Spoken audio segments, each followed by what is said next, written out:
안녕하세요. 저는 다음 달 출산을 앞둔 30대 후반의 임산부입니다. 이 시기 임산부 대부분은 남편과 함께 아기용품을 준비하고 태어날 아기의 얼굴을 상상하며 행복한 시간을 보내겠지만 저는 남편과 이혼하고 친정엄마와 함께 출산 준비를 하고 있어요.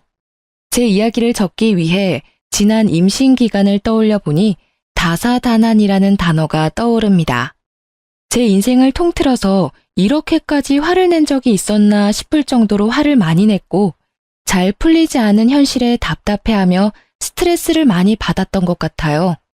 출산을 앞두고 마음으로만 간직하고 있기에는 너무 속상하고 힘들어서 오늘 여기에 저의 한풀이를 한번 해볼까 합니다.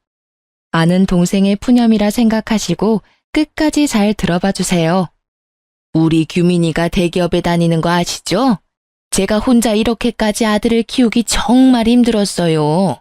그래서 저는 같은 대기업에 다니는 여자와 결혼을 시키려고 했는데 사람 인생은 우리네 마음대로 안 되네요. 그렇죠? 이야기를 시작하려니 상견례 날 시어머니가 하신 말씀이 먼저 떠오르네요. 제 남편은 어렸을 때 아버지가 사고로 돌아가셨습니다. 시어머니는 홀로 어린 남편을 키우기 위해 나물부터 시작해서 각종 채소, 과일류 등을 시장에서 팔아 돈을 버셔서 악착같이 모은 돈으로 남편을 애지중지 키우셨어요. 어려운 형편에도 공부를 꽤 잘했던 남편은 수도권 대학교를 장학금을 받으며 졸업하고 중소기업에 다니다가 대기업 영업직에 입사했습니다. 반면에 저는 중소기업을 운영하시는 아빠 덕에 부족함이 없이는 자랐지만 공부에는 영 소질이 없었어요. 그래도 대학교는 입학해봐야겠다는 생각에 4년제 대학교에 진학했고 졸업한 뒤 친정아빠의 회사 격리부서에서 일하다가 친구의 소개로 남편을 만나게 되었죠. 남편과 저는 성격이 정반대였습니다. 저는 제 생각과 의견을 확실히 말하고 따질 건 따지는 성격이었지만 남편은 조심스럽고 자기 생각을 잘 말하지 않는 성격이었어요. 특히 시어머니의 말은 절대적으로 따르는 사람이었습니다. 저는 남편의 그런 모습이 가정적으로 보였어요. 그러나 친정 부모님의 생각은 달랐습니다. 상견례 내내 자기 아들 자랑하기에만 바쁜 시어머니, 그리고 시어머니의 말씀에는 무조건 순종하는 남편의 모습에 결혼을 반대하셨어요. 그때 부모님의 말씀을 듣고 결혼을 하지 말았어야 했는데 사랑의 콩깍지가 제대로 씌워진 저는 그 당시에 애타는 부모님의 마음이 하나도 보이지 않았습니다. 상견례를 마치고 집에 온 부모님은 걱정스러운 표정으로 저에게 한마디를 하셨어요. 너 꼭이 결혼해야겠니? 엄마는 아무래도 너가 그 집으로 시집가면 시어머니와 남편의 등살에 너무 힘들 것 같아. 에이, 엄마, 나 못 믿어? 그동안 회사 사람들이나 거래처 직원들이랑 트러블이 있을 때도 대화로 잘 해결했잖아. 걱정하지 마. 우리 딸이 잘할 거라고 믿기는 하지만 그래도 회사 생활과 결혼 생활은 달라. 엄마는 너가 결혼하면 너무 고생할 것 같아. 너 시어머니 될 사람 말이다. 상견례 때만 해도 아들 자랑에 정신없는데 결혼하면 더하지 않겠니? 엄마 말이 맞아. 아무리 내 자식이 제일 멋지고 잘나 보여도 그렇지 어떻게 상견례 자리에서 그렇게 아들 자랑만 한다니? 솔직히 우리는 너가 원하지 않는다면 결혼 굳이 시키지 않을 생각이다. 부모님은 끝까지 시댁에 대한 좋지 않은 감정을 드러내시며 결혼을 반대하셨지만 그래도 저는 저 자신이 똑부러지고 현명한 사람이라는 착각 속에 빠져 잘할 수 있다고 고집부렸어요. 결국 부모님은 마지못해 우리의 결혼을 허락하셨습니다. 이렇게 우여곡절 끝에 결혼식을 마치고 2주가 지난 주말이었어요.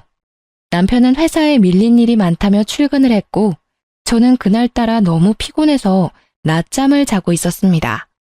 한참 단잠을 자는데 누군가가 문을 두드려서 나가보니 시어머니가 오셨더라고요. 진화야, 너는 남의 돈 벌어먹는 것이 얼마나 힘든 일인 줄 아니? 너는 그동안 너네 아빠 회사에서 마음 편하게 생활했겠지만 우리 규민이는 아니란다. 오늘만 해도 너는 주말이라고 낮잠을 자지만 우리 아들은 회사에 출근해서 돈 벌고 있잖아. 얼마나 힘들겠니? 그러니까 네가 규민이 아침밥도 잘 챙겨주고 내조도 잘 해주고 해라. 아침밥이요? 규민이 아침에는 소화 잘 안 된다고 뭐 안 먹던데요. 규민이가 뭐니 규민이가. 너가 규민이랑 동갑이라고 해도 어른들 앞에서는 규민이가 아니라 여보나 당신이라는 호칭을 붙이고 존댓말을 써라.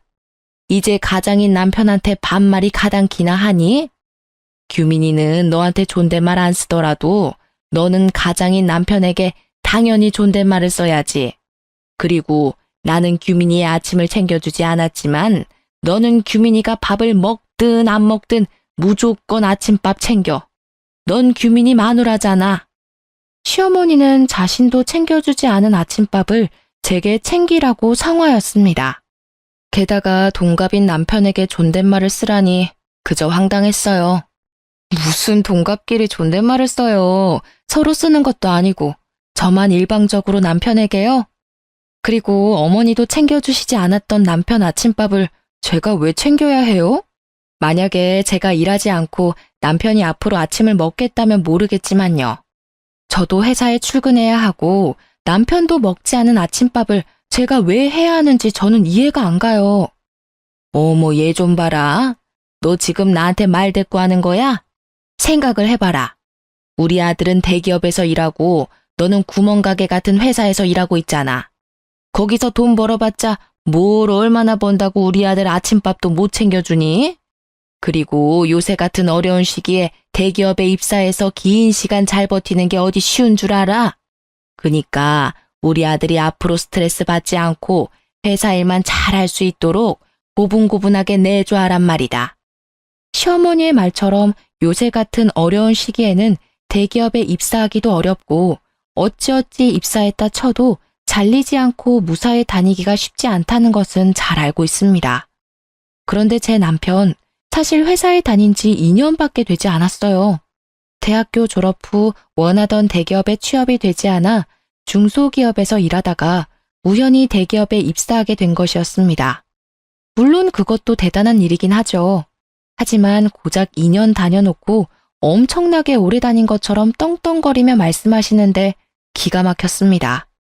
누가 들으면 어머니 아들 10년 일한 줄 알겠어요. 2년밖에 일 안 했으면서. 그리고 제가 한마디 더 하자면요. 저희 아빠 회사 구멍가게 아니에요. 물론 대기업만큼 크지는 않지만 그래도 이렇게 무시당할 만큼 작은 회사는 아니라고요. 뭐라고? 시어미한테 이게 무슨 말버릇이니? 지금이 조선시대였으면 말이다. 대기업에 다니는 우리 아들은 양반이고 구멍가게 같은 너네 아빠 회사에 다니는 너는 노비, 종이었다 이거사. 양반집에서 노비 같은 너를 받아줬으면 그냥 가만히 하라는 대로 할 것이지 어디 눈을 부라리고 시애미한테 말댔구야. 어머니가 저희 친정 구멍가게 수준이라고 무시하시니까 그러죠. 그리고 지금 시대가 어느 시대인데 직장에 따라 사람을 평가하고 나눈답니까? 밖에서 그런 이야기하고 다니시면 사람들이 어머니 욕해요. 그러니까 절대 앞으로 그런 식으로 이야기하지 마세요. 아무리 시대가 변해도 보이지 않는 사회에 계급이 있는 거야. 알겠니? 이래서 같은 대기업에 다니는 참한 처자를 며느리로 삼았어야 했는데 저거는 애가 고분고분하지도 않고 그런다고 우리 아들이랑 급이 맞게 대기업에 다니는 것도 아니고 어쩜 애가 어른한테 단 한마디도 지지를 않아? 저는 시어머니의 발언에 황당하고 기가 막혔습니다. 21세기의 대기업, 중소기업 운운하며 사람을 양반, 노비로 급을 나누는 게 말이 되나요? 그리고 솔직히 대기업이라고 해서 무조건 복지나 근무 환경이 좋은 것도 아니고 중소기업이라고 해도 급여나 복지가 좋은 회사들도 많이 있지 않습니까? 게다가 아빠의 회사는 중소기업이지만 대기업 못지않게 월급도 많이 주고 복지도 좋기로 소문난 회사였어요. 이런 아빠의 회사를 구멍가게라고 하며 무시를 하니 저도 가만히 있을 수가 없었습니다. 저는 제 성격상 시어머니께 마음에 없는 소리 하기도 싫었고 그저 저의 솔직한 생각을 말한 것뿐인데 시어머니는 제게 크게 화를 내셨습니다. 시어머니는 저같이 할 말 다 하는 며느리가 잘못되었다고 생각할 수도 있겠지만 솔직히 21세기의 회사에 따라 양반, 노비 등으로 계급을 나누고 사돈이 운영하는 회사를 구멍가게라고 하며 비하하는 것이 더 잘못된 것 아닌가요? 하지만 시어머니는 본인의 언행에 문제가 있음을 전혀 생각하지 않고 오히려 제게 화만 잔뜩 내다가 집에 가셨습니다. 그리고 그날 저녁 남편이 퇴근했는데 시어머니께 모든 상황을 들었는지 화가 잔뜩 나 있더라고요. 우리 엄마한테 다 들었어. 그냥 엄마한테 곱게 말하면 어디가 덧나냐? 넌 어쩜 그렇게 매사에 하나하나 다 따지려고 들어? 어머니가 나한테 무슨 말씀을 어떻게 하셨는지는 알고 그딴 식으로 말하는 거야? 다짜고짜 화부터 내기 전에 상황 파악 먼저 하지 그래? 대충 들었어. 우리 엄마가 너가 우리 집안 사람이 되었으니 기강 잡으려고 조금 뭐라고 하신 것 같은데 그냥 알겠다고 하면 되는 거 아니야? 기강? 야, 우리 부모님이 언제 너한테 기강 잡는답시고 막말한 적 있냐? 그리고 어머니가 나한테 무슨 말씀을 하셨는지 알아? 우리 아빠 회사가 구멍가게란다. 솔직히 내가 다니는 회사처럼 대기업은 아니잖아. 그리고 우리 엄마가 옛날에 시장에서 일하셔서 말이 원래 거칠어. 그거 모르고 결혼한 것도 아니면서 왜 그래? 그래, 네가 다니는 그 잘난 회사에 비해선 규모가 작으니까 우리 아빠 회사가 구멍가게 수준인 건 그렇다 치자. 그런데 어디 그뿐인 줄 아니? 대기업에 다니는 너는 양반이고 중소기업에 다니는 나는 노비란다. 내가 노비라는 소리를 들으면서도 참고 있었어야 해? 우리 엄마가 그런 말을 했다고? 그건 못 들었는데. 아무튼 엄마가 말은 거칠어도 마음은 여린 분이니까 너도 욱하지 말고 그냥 그러려니 하고 살아. 너는 그게 가능해도 나는 절대 그렇게 못해. 내가 어머니한테 말하지 못할 게 뭐야? 넌 그래도 며느리잖아. 그냥 어른인 우리 엄마한테 좀 지고 살면 안 돼? 적당히 한 귀로 듣고 한 귀로는 흘리면서 살면 안 되냐고. 야, 내가 너랑 결혼하면서 너네 집 힘들다고 해서 이 집도 해오고 결혼식 비용이나 혼수도 다 반반으로 했는데 노비라는 소리나 들으며 무시당하면서 살아야 해? 난 그렇게는 못 살아. 솔직히 저희 부모님은 시댁에 기죽어 살지 말라는 의미에서 신혼집을 마련해 주셨습니다. 그것도 남편 회사가 서울에 있으니 남편 회사 근처로 마련해 주셨죠. 반면에 시댁은 남편이 대기업에 다녀도 경제적으로 넉넉하지 않다는 이유로 아무것도 해주시지 않았어요. 그러면서 도리만 강요하는 시어머니한테 화를 내는 저를 남편은 이해하지 못했습니다. 우리는 합의점 따위는 없는 평행선 같은 싸움을 했고 그 뒤로 남들은 깨를 볶는다는 신혼임에도 불구하고 남남처럼 아무 말도 하지 않고 지냈어요. 그렇게 일주일이 지났습니다. 한동안 냉전 상태였던 남편이 제게 할 말이 있는지 쭈뼛쭈뼛 다가오더라고요. 다음 주 주말에 약속 잡지 마. 사실 엄마가 이모들이랑 개모임에서 1년에 한 번씩 펜션 잡아서 1박 2일로 놀러가. 이번에는 우리 쪽에서 준비해야 하는 차례라서 다음 주로 펜션 예약해놨어. 너도 같이 가야 해. 그럼 다음 주에 시이모님들 모시고 1박 2일 여행을 가야 한다고? 그런 걸 너 혼자 일방적으로 정하면 어떡해? 내가 말을 하려고 해도 너가 화가 잔뜩 나 있는데 어떻게 말을 거냐? 뭐 어찌됐든 지금 말하잖아. 그리고 이미 펜션 예약도 다 해서 너는 그냥 다음 주에 이모들이랑 같이 여행이나 가면 되는데 뭘 걱정이야. 아무리 그래도 시이모님이 두 분이나 계시는데 내가 얼마나 불편할지는 생각 안 해? 우리 이모들이 널 잡아먹기라도 하냐? 그리고 매번 가는 것도 아니고 1년에 딱 한 번, 1박만 하는 건데 뭐가 그리 걱정이야.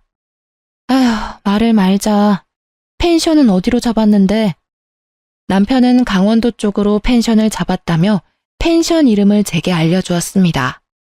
핸드폰으로 찾아보니 시설도 깔끔하고 바닷가 앞쪽이라 분위기도 꽤 좋아 보였어요. 그런데 주말 가격을 보니 1박에 무려 140만 원이나 하더라고요. 뭐야, 1박에 140만 원? 설마 이 돈 다 낸 건 아니지? 당연히 냈지.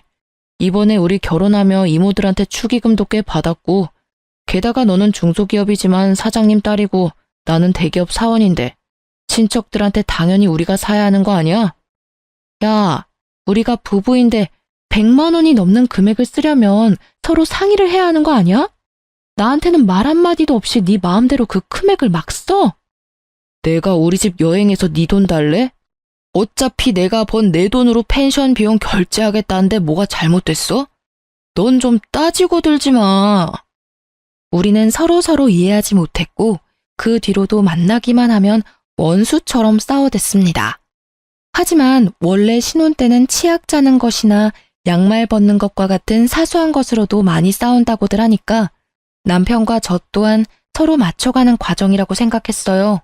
그렇게 일주일 뒤 저는 시어머니와 시이모님들을 모시고 남편이 예약한 펜션으로 떠나게 되었습니다. 확실히 1박에 100만 원이 넘는 곳이라 그런지 시설이 정말 좋았고 그래서인지 시어머니도 시이모님들 앞에서 뿌듯해 하시는 것이 보였어요. 비싼 곳이라 그런지 정말 좋구나. 그런데 이거 누가 돈을 냈니? 당연히 내가 돈 냈지. 근데 왜요? 참나. 우리 아들 주말에도 쉬지 않고 일했는데 그 돈 쓰기 아까워서 그러지. 다음부터는 진화 네가 번 돈으로 펜션도 예약하고 하려무나. 저번에 그랬잖아. 너희 친정 구멍가게 수준 아니라고. 어디 너희 친정 수준 한번 봐보게. 다음 여행 때는 진화가 펜션도 직접 예약하렴. 그래, 우리 동생도 이제 좀 여유롭게 살아야지. 솔직히 우리 동생 그동안 혼자 규민이 키우면서 힘들었으니 이제 노년에는 며느리 효도 받으면서 살아야지 않겠어? 진화 너가 이제 시어머니 잘 모시고 여행도 좋은 곳에 여기저기 다니고 해. 맞아, 진화야. 우리 엄마 고생 많이 하셨으니까 이제 우리 엄마한테 효도하면서 살아. 가재는 개편이라더니 시이모님들과 남편은 하나같이 시어머니한테 효도해야 함을 강조하셨습니다. 물론 시어머니가 그동안 혼자서 많은 고생하신 것은 충분히 알겠으나 그 고생을 하며 남편을 키운 거지 저를 키운 건 아니잖아요. 막말로 시어머니가 저 아기 때 저를 돌봐주신 것도 아니고 제가 학교 다닐 때 학비를 대주신 것도 아닌데 제가 왜 시어머니한테 효도할 것을 강요받아야 하는지 이해가 잘 되지 않았습니다. 시간이 벌써 6시네. 배고프다. 얼른 저녁 먹자. 며느리야, 너 이름이 뭐였더라? 아무튼 얼른 고기 굽고 해라. 제 이름 진화야, 이진화. 진화야, 다들 배고프니까 얼른 준비해라. 아들은 운전하느라 피곤했지? 방에 들어가서 좀 자고 있어. 밥 다 되면 내가 부를게. 알았어. 운전했더니 피곤하긴 하네. 그럼 나 조금만 잘 테니까 밥 다 되면 불러줘. 시어머니는 남편에게는 방에 들어가라고 하고 제게는 저녁상을 준비하라고 시키셨습니다. 솔직히 저희 친정은 항상 다 같이 식사를 준비하고 여행 왔을 때는 아빠가 거의 요리를 하셨거든요. 그런데 아무도 일어나지 않고 제게만 이것저것 음식을 시키며 빨리 밥을 달라고 재촉하셨습니다. 솔직히 기분이 좋지는 않았지만 그래도 시어른들을 모시고 처음으로 여행을 온 것이니 잘 보이고 싶은 마음에 저 혼자 저녁을 준비를 했어요. 아직도 멀었니? 우리 백가죽이 등에 붙겠다. 저 혼자 하려니 시간이 늦어지네요. 많이 배고프시면 어머니도 오셔서 좀 도와주시겠어요? 지금 며느리가 시어머니한테 일을 시키는 거야? 요새 참 세상이 편해졌나 보네. 나는 젊을 때 시어머니 말에 찍소리도 못했는데. 시어머니와 시이모님들은 배고프시다면서 손 하나 까딱하지 않으셨고 결국 저 혼자 모든 음식을 준비해야 했습니다. 얼추 준비가 다 되자 시어머니는 방에서 자고 있던 남편을 불렀어요. 저는 제가 모든 준비를 했으니 남편이 고기를 구워줄 것이라는 생각에 남편에게 집게와 가위를 건넸습니다. 진화야, 뭐하니? 얼른 고기 구워. 설마 고기 우리 아들이 구우라고 집게를 건네는 거야? 우리 아들 여기까지 운전하고 와서 피곤해. 그러니 너가 하렴. 시어머니는 당연하다는 듯 저에게 고기 굽기를 시키셨고 분위기상 어쩔 수 없이 제가 불판 앞에 서게 되었습니다. 고기를 굽는데 제게 그 누구 하나 쌈을 싸주거나 고기 한 점 먹어보라고 말하지 않더라고요. 남편이라는 작자 역시 자기 입으로 고기 넣고 술 먹기 바빠 저는 보이지 않는 듯 했습니다. 애미야, 고기가 다 떨어져 가는데 고기 아직 멀었니? 얘가 왜 이리 손이 느리니? 그리고 상추도 다 떨어졌으니 좀 씻어오너라. 쌈장도 없다. 쌈장도 덮어와. 오는 길에 소주도 부탁해. 그 자리에 있는 모두는 저를 여기서 일하는 직원 정도로 생각하는 것 같았고, 순간 저는 여기서 이런 사람들을 위해 왜 고기를 굽고 있어야 하는지 모르겠더라고요. 너무 화가 난 저는 집게를 내려놓고 그들에게로 다가갔습니다. 저는 직원이나 도우미로 온 것이 아니에요. 왜 저만 고기를 굽고 잔심부름을 해야 하죠? 제가 일한다고 일당을 받는 것도 아닌데요. 장규민, 너 고기 먹을 만큼 먹었으니까 이제 네가 직접 해. 우리 아들 평일에도 힘들게 일하는데 너는 여행 와서도 꼭 우리 아들을 잡아야 속이 후련하니? 이 집 며느리 성격이 장난 아니네. 그럼 여기서 고기를 네가 구워야지 누가 구워? 평일에는 일하고 오늘은 운전하느라 힘든 우리 조카가 굽니? 아니면 나이든 우리가 굽니? 일할 사람이 너 말고 또 누가 있어? 원래 이런 데서는 당연히 며느리가 해야 하는 거야. 죄송한데 저는 온 가족이 다 함께 식사 준비하는 집안에서 자라서 이모님 말씀대로 하지는 못하겠네요. 그리고 자꾸 남편은 평일에 일하느라 바쁘다고 하시는데 저도 평일에 일하느라 바쁘고 피곤해요. 그래봤자 너네 부모님이 운영하는 코딱지만한 회사인데 거기서 일해봤자 무슨 일을 얼마나 한다고. 야, 원래 며느리는 시댁에서 일하는 사람이야. 잘 알지도 못하면서. 빨리 네 자리 가서 고기나 구워. 분위기 깨지 말고. 저는 이런 대우 받으며 이 자리에 더는 못 있겠네요. 그리고 제가 여기 있어서 분위기가 깨지는 것 같으니 저는 집으로 가겠습니다. 저 빼고 가족끼리 좋은 시간 보내세요. 참, 밤이라서 버스가 없으니 제가 자동차 끌고 갈게요. 내일 새벽부터 버스 다닐 테니까 알아서 버스 타고 오세요. 저는 방에 들어가 제 짐과 차 키를 챙겨 펜션을 나왔습니다. 남편과 시어머니는 저를 붙잡으려 했지만 화가 잔뜩 난 저는 도무지 그 자리에서 1분 1초도 같이 있을 수 없었어요. 아무리 며느리이고 어른을 공경해야 하는 젊은이라고는 하지만 저를 가족이 아닌 직원 정도로 보는 사람들과 저의 황금 같은 주말을 보내기는 싫었습니다. 집으로 가는 길에 남편과 시어머니가 돌아가며 전화를 수십 통을 했지만 저는 받지 않았어요. 그렇게 2시간 정도 달려 빈 신혼집에 도착한 저는 혼자 맥주 한 캔을 먹고 잠이 들었습니다. 그리고 다음날 밤이 다 돼서야 남편이 화를 잔뜩 내며 집에 왔어요. 야, 집에 가려면 그냥 갈 것이지 차는 왜 가지고 가? 너가 차 가지고 가는 바람에 이모님들이랑 엄마 짐 들고 오느라 얼마나 힘들었는지 알아? 그건 그렇고 우리만 고기 먹은 게 그렇게 속상했어? 고기 좀 적게 먹은 게 여행 다 때려치우고 올 만큼 화를 낼 일이냐고. 너가 방에 가서 잘 동안 나는 계속 일했어. 가자마자 짐도 제대로 못 풀고 상추 씻고 고기 굽고 있었다고. 고깃집 직원처럼. 고깃집 직원은 차라리 일당이라도 받지. 나는 뭐야? 고기 너만 구운 게 그렇게 억울하고 속상했냐? 그래, 그럼 일당 줄게. 옛다, 여기 수고비 10,000원. 됐지? 남편은 제 앞에 10,000원짜리 지폐 한 장을 던지고는 큰 방으로 들어가 버렸고 그날 밤 남편은 나오지 않았습니다. 혼자 거실에 앉아 있는데 제 생각은 눈꼽만큼도 없는 남편과 같이 살아야 할지 말아야 할지 고민이 되더라고요. 솔직히 이혼녀가 되기는 싫은데 또 이렇게 살기는 더더욱 싫었던 저는 밤새 고민 끝에 어렵게 이혼을 결심했습니다. 그날 저녁 저는 퇴근하고 온 남편에게 이혼 서류를 내밀고 친정으로 향했어요. 부모님께 그동안 있었던 일들을 다 이야기하니 그런 막대먹은 시댁과는 아기 생기기 전에 빨리 정리하는 게 낫다고 하시며 저를 위로해 주셨습니다. 그런데 문제가 생겼어요. 유달리 몸이 피곤하고 이상해서 혹시나 하는 마음에 임신 테스트기를 해보니 아기가 생겨버린 거예요. 병원에서 확인해보니 6주 차였고 아기의 심장 소리를 들으니 뭔가 마음이 뭉클해지고 눈물이 핑 돌더라고요. 사실 그때까지도 저는 남편과 시댁에 화가 많이 나서 이혼하고 싶은 생각뿐이었습니다. 그런데 아기가 생기니 편부모 밑에서 클 아기가 걱정되어 감히 이혼을 선택하지 못하겠더라고요. 난 이 아기를 아빠, 엄마가 다 있는 온전한 가정에서 잘 키우고 싶어. 그런데 시어머니가 나를 가족이 아닌 마음껏 부려먹어도 되는 사람 정도로 생각하시고 우리 친정을 무시하는 것이 정말 기분이 나빠. 솔직히 입장 바꿔 생각하면 너라도 그러지 않겠어?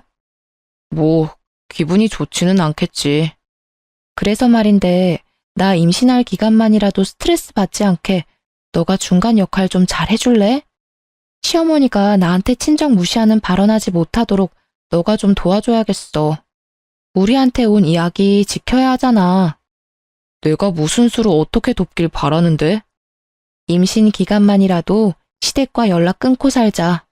너는 전화하든 말든 상관없지만 명절, 제사 등의 집안 행사 때 나는 가지 않을 거야. 앞으로 어머니한테 오는 전화도 받지 않을 거고. 그렇게 할 수 있게 너가 좀 도와줘. 저는 효자 남편이 저의 부탁을 들어주지 않으면 어쩌나 걱정했지만 그래도 아기를 위해서라고 하니 순순히 제 뜻을 따라 주었습니다. 앞으로는 시어머니와 제 사이에서 중간 역할 잘하겠다고 굳게 약속까지 했어요. 그런 남편을 저는 믿었고 한동안은 나름 행복했습니다. 그렇게 임신 5개월 정도가 되었어요. 그날 남편은 친구들을 만나러 나갔고 저는 주말이라 부모님과 함께 집에서 쉬고 있었습니다. 밥을 먹고 거실에 앉아 과일을 먹는데 그다지 반갑지 않은 전화가 왔어요. 바로 시어머니였습니다.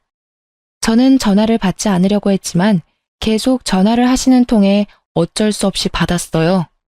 야, 너는 아무리 임신을 했어도 그렇지 어떻게 시어머니한테 전화 한 통 없냐? 너 지금 나랑 연락 안 한 지 무려 6개월 넘었어.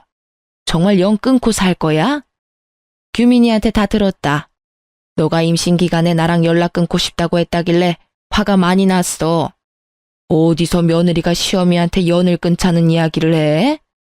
하지만 그래도 너가 유산할 수도 있는 임신 초기니까 그냥 참았어. 그런데 이제 어느 정도 안전 게 아니니? 그럼 알아서 죄송합니다 하고 연락을 해야지. 화가 난 시어머니의 목소리가 어찌나 큰지 스피커폰으로 하지 않아도 옆에 계시던 부모님께 똑똑히 잘 들릴 정도였습니다. 이어서 시어머니는 저에게 하지 말아야 할 소리를 하시기 시작하셨어요. 야, 네 뱃속의 자식 딸이야 아들이야? 딸이면 굳이 필요 없으니까 지워버리고 아들이면 출산해라. 알겠니? 요새는 아기 지우면 불법이에요. 어떻게 그런 소리를 아무렇지도 않게 하세요? 너는 꼭 내가 한마디 하면 100마디는 하려고 하더라. 그냥 좀 시어미 말에 토달지 말고 네 할 수는 없는 거야? 그리고 요새 젊은 사람들 아기 낳고 지 부모한테 자기 아기를 맡긴다더라. 나는 절대 그렇게 못하니까 애기는 네가 회사를 때려치우든지 해서 네가 직접 봐. 어린이집도 보내지 말고 네가 직접 보라고. 알겠어? 안 그래도 저 어머니한테 제 아기 부탁할 생각 전혀 없었어요. 그러니 걱정하지 마세요. 뚫린 입이라고 말은 잘도 짓거리는구나. 시어머니는 저에게 막말하시기 시작하셨고 옆에서 듣고만 있던 아빠는 속이 상하시고 화가 많이 나셨는지 제 전화를 빼앗아 가셨습니다.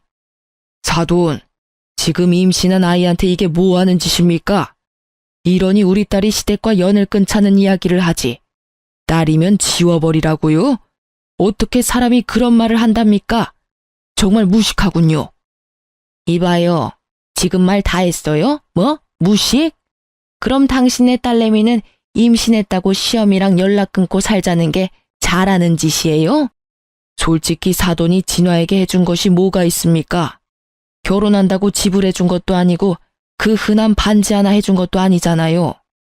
그저 부려먹으려고만 하면서 막말이나 일삼는데 그게 무슨 시어머니야? 게다가 아직 태어나지도 않은 아기 절대 보지 못한다고 말하는 게 맞다고 생각합니까? 네, 그쪽 말대로 우리 아기 절대로 사돈에게 맡기지 않을 겁니다. 그리고 진화 스트레스 받아서 우리 집 손주 잘못되면 안 되니 제가 진화 돌봐야겠네요. 지금 사는 애들 집 팔고 우리 집 근처로 옮길 거니까 그런 줄 알아요. 뭐라고요? 어디서 지금 결혼한 여자가 친정이랑 가깝게 지내? 거기 경기도잖아. 나는 서울인데 그럼 우리 아들 어떻게 봐? 절대 그건 안 돼.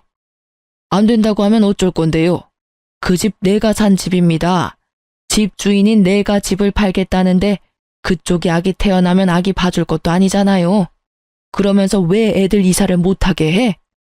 거기로 가면 서울에 있는 우리 아들은 출퇴근을 어떻게 하라고요?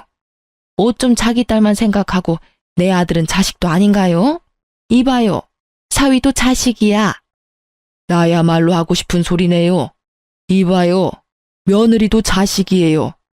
세상에 임신한 자식한테 소리 빽빽 지르는 어미가 어디에 있답니까? 아무튼 그렇게 알고 전화 끊습니다. 사실 아빠 회사는 경기도 쪽이고 남편의 회사는 서울이었기에 아빠가 신혼집 구해주실 때 남편의 회사와 가까운 곳으로 일부러 구해주셨습니다. 그런데 시댁에서 이런 식으로 나오니 아빠는 더는 멀리 둬서는 안 될 것 같다며 우리에게 경기도로 이사 오라고 하셨어요. 솔직히 처음에는 홧김에 하시는 말씀인 줄 알았습니다. 그런데 한 달 뒤 친정집 근처에 꽤 괜찮은 신혼집을 구해주셨고 결국 우리는 남편 회사에서 2시간 30분이나 걸리는 곳으로 이사를 하게 되었습니다. 남편은 처음에는 너무 멀다고 반대했지만 집에 대한 지분이 전혀 없기에 찍소리 못하고 따라왔죠. 그런데 출산 3달을 앞두니 배가 많이 나와 점점 힘들었고 집에 있는 남편에게 도와달라고 했지만 남편은 자신도 바쁘다며 신경도 써주지 않았어요.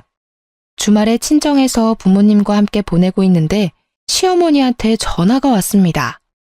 니네 부모 옆에서 사니까 좋냐? 너 오늘이 무슨 날인지는 알아? 무슨 날인데요? 어머니 생신도 아니고 남편 생일도 아니잖아요. 네 시아버지 제사이다. 며느리가 돼서 어떻게 그런 것도 모르니? 그니까 얼른 우리 집으로 튀어와.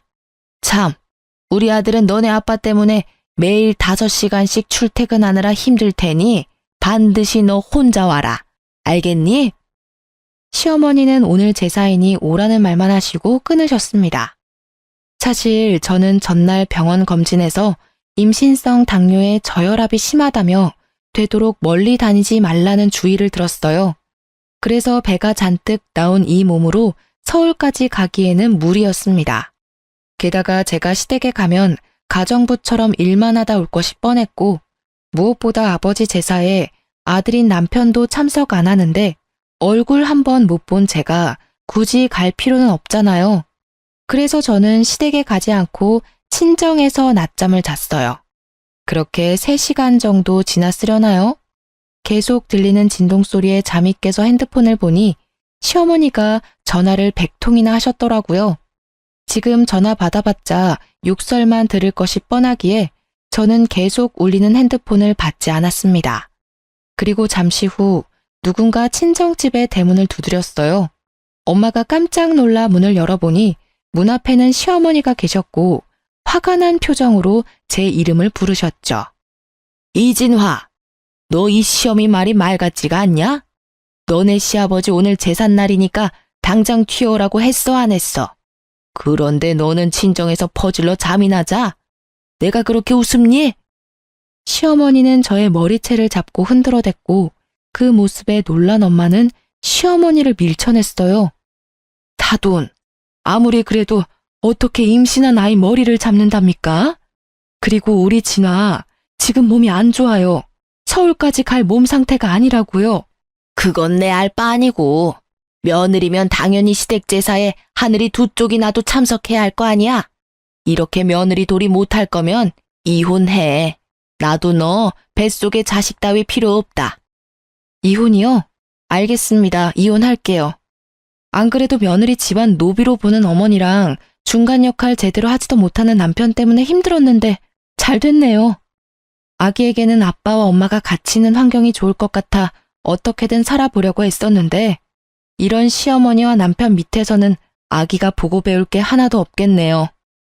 시어머니는 제가 덥석 이혼하겠다고 하자 잠시 당황하는 기색을 내비쳤습니다. 그래도 이미 내뱉은 말을 취소할 수는 없겠는지 오히려 더 큰 소리를 내시더라고요. 그래, 잘 됐네. 사실 그동안 우리 아들은 대기업 다니는데 며느리는 이름도 모르는 하찮은 회사 다녀서 부끄러웠다. 이참에 너네 둘이 갈라서고 우리 아들이랑 급이 맞는 대기업 며느리 한번 얻어서 자랑 좀 하고 다녀보자. 대기업 아들의 며느리요? 아들이 말 안 했나 보죠? 어머니, 이를 어째요? 이제 그쪽 아들 대기업 직원 아니에요.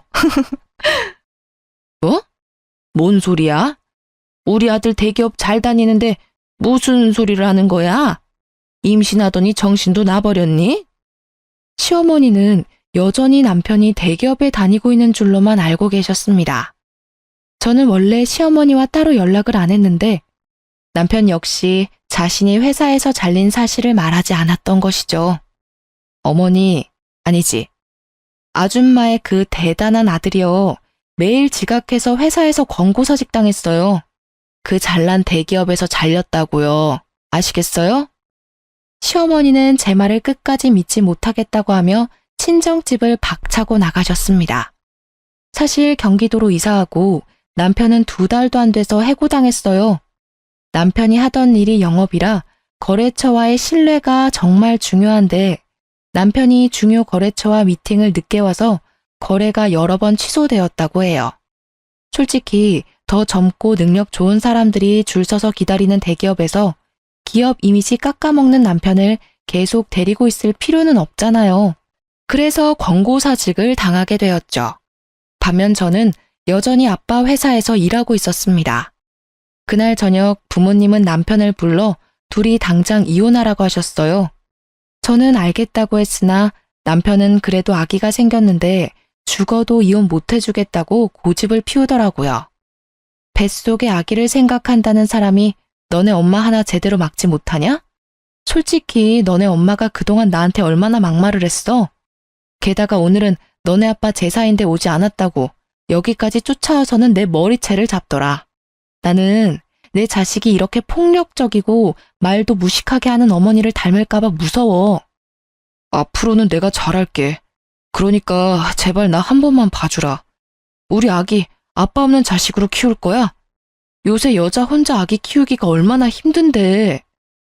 너같이 무능하고 엄마만 알고 자기 가족들은 모르는 사람을 아빠로 두는 것보다는 나 혼자 아기 키우는 게 훨씬 더 나은 것 같아. 그러니까 헛소리 그만하고 우리 이제 갈라서자. 그러게 처음부터 잘했어야지. 짐 안 빼면 네 집 모조리 다 버릴 테니까 그런 줄 알아. 남편은 무릎까지 꿇으며 이혼하기 싫다고 하며 빌었지만 저는 이미 남편에 대한 신뢰를 잃었기에 하루라도 같이 살 수가 없었습니다. 그렇게 남편은 한참을 울며 빌다가 친정에서 나갔고 저는 그날 밤 친정에서 잠을 잤어요. 다음 날 회사를 마치고 신혼집에 가보니 여전히 남편의 짐들이 있었습니다. 확 버리려다가 그래도 최소한의 예의는 지키고 싶어서 남편의 짐을 대충 구겨 넣고 시댁에 퀵으로 보내버렸어요. 이혼 서류와 함께요. 그리고 저는 신혼집의 비밀번호도 바꿔버리고 친정으로 갔습니다. 그렇게 3시간 정도 뒤 시어머니한테 전화가 왔어요. 아가야, 그동안 내가 정말 미안했다. 이 늙은이가 정신줄을 놨나 보다. 정말 미안해. 그러니까 그만 화 풀고 우리 아들 좀 받아주면 안 될까? 내가 손주도 잘 돌봐주고 이제는 너에게 막말도 하지 않을게. 정말 너를 내 딸로 여기며 평생을 받들며 살게. 그러니까 한 번만 화 좀 풀어주련. 이미 신뢰도 잃고 같이 살 이유도 없는데 제가 왜 그래야 하죠? 저는 아줌마와 아줌마 아들과 더는 대화할 이유도 가치도 없습니다. 말 길어져 봤자 피차 좋지 않을 테니 전화 끊을게요. 시어머니는 저를 어떻게든 붙잡고 싶었는지 말을 더 하려 했지만 저는 그냥 끊어버렸습니다. 그 뒤로 저는 경기도의 신혼집을 팔아버렸고 이렇게 저와 남편은 이혼하게 되었어요. 내심 여기에 있는 사연들처럼 남편이 이혼 못하겠다고 버텨서 소송까지 가면 어쩌나 했거든요. 그런데 다행히 남편이 깔끔하게 협의 이혼을 하더라고요. 대충 알아보니까 이혼 소송을 하는데 드는 돈이 한두 푼이 아니라면서요. 아마 남편은 백수의 집도 없고 위자료를 내줘야 할 판국이 되니 울며 겨자 먹기로 어쩔 수 없이 합의해 준 것 같았습니다. 그리고 지난주 남편이 친정집으로 저를 찾아왔습니다. 아주 꾀죄죄한 모습으로요. 무슨 일이냐고 물으니 남편이 대뜸 제 손을 잡는 거예요. 진화야, 나 좀 살려줘.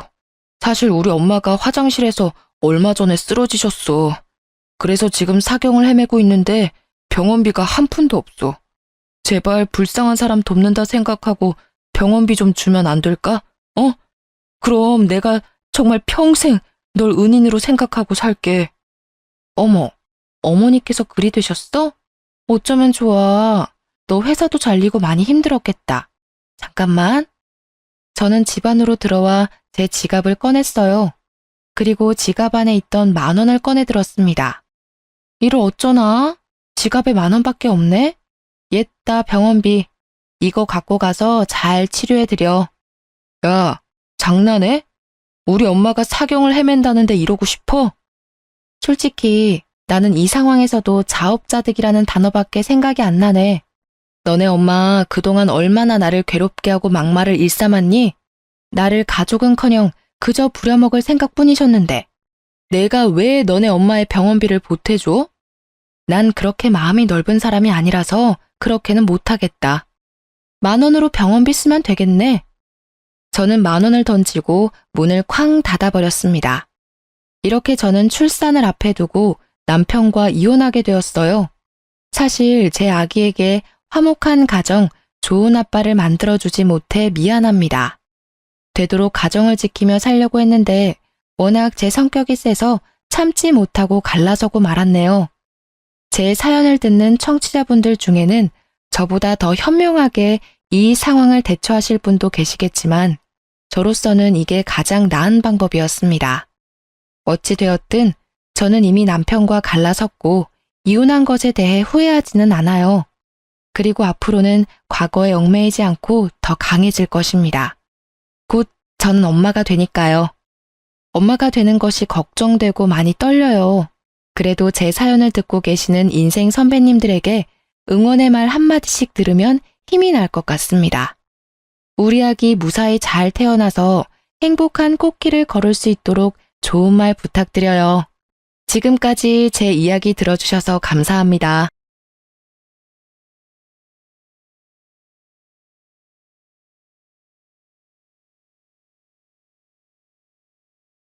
안녕하세요. 저는 서울에 살고 있는 아기 엄마입니다. 친구들이 강력 추천해서 용기 내어 사연 보내봅니다. 저는 초밥을 정말 좋아하는데요. 한동안은 초밥을 쳐다도 보지 않았습니다. 왜냐고요? 전 남편이 초밥집을 운영했거든요. 음식은 아무 잘못이 없지만 보기만 하면 전 남편이 떠올라서요. 예전부터 전 혼밥을 잘했어요. 전 남편 가게에도 좋아하는 초밥을 먹으러 거의 매일을 갔습니다. 네, 당연히 혼자서요. 보통 사람들은 날 음식을 자주 먹기 힘들어 하잖아요. 저는 일주일 중 4번, 5번 정도 초밥을 먹었어요. 너무 자주 가니까 남편은 제가 본인을 좋아하는 줄 알았대요. 웃기죠? 그때는 진짜 아무런 감정 없었거든요. 사실 남편의 얼굴도 기억 안 날 만큼 초밥에만 집중했었어요. 어느 날 초밥을 평소처럼 쥐던 남편이 말했어요. 초밥 안 질리세요? 네? 안 질려요. 내일은 다른 거 먹으러 갈래요? 왜요? 내일은 장사 안 하세요? 저랑 더 맛있는 거 먹으러 가요. 아니요, 저는 초밥 먹으러 온 건데요. 당황해서 얼굴이 벌개진 남편의 얼굴은 정말 웃겼어요. 그리고 그때는 그 모습이 참 순수해 보였죠. 저는 겉으로 새침하게 말했지만 솔직히 속으로는 좀 두근거렸어요. 저 사람 뭐야? 나한테 관심 있나? 의아했어요. 그동안 초밥을 엄청 개걸스럽게 먹었는데 말이죠. 그리고는 상상의 나래를 막 펼쳤죠. 초밥집 사장이랑 결혼하면 평생 맛있는 초밥 먹겠네? 하고요. 저도 참 결혼 전에는 맑고 순진했네요. 그렇게 남편의 초밥은 맛있으니까 고백 아닌 고백은 거절하고요. 뻔뻔하게 저는 계속 가게에 밥을 먹으러 갔습니다. 남편은 아랑곳하지 않고요. 끊임없이 호감 표시를 하더군요. 제가 불편하지 않은 선에서요. 어쩔 때는 짧은 편지를 주기도 하고요. 맛있는 부위를 더 준다거나 제가 오지 않는 날은 초밥을 퀵으로 보내기도 했어요. 먹는 것 앞에 장사 없는 저를 남편은 그런 식으로 꼬셨네요. 불타는 사랑까지는 아니더라도 결국 저는 남편의 정성에 스며들어 버렸어요. 거의 매일 보니 남편과 정이 들었죠. 지금 생각해보니까요. 제가 본인이 해준 음식을 세상 맛있게 먹었거든요.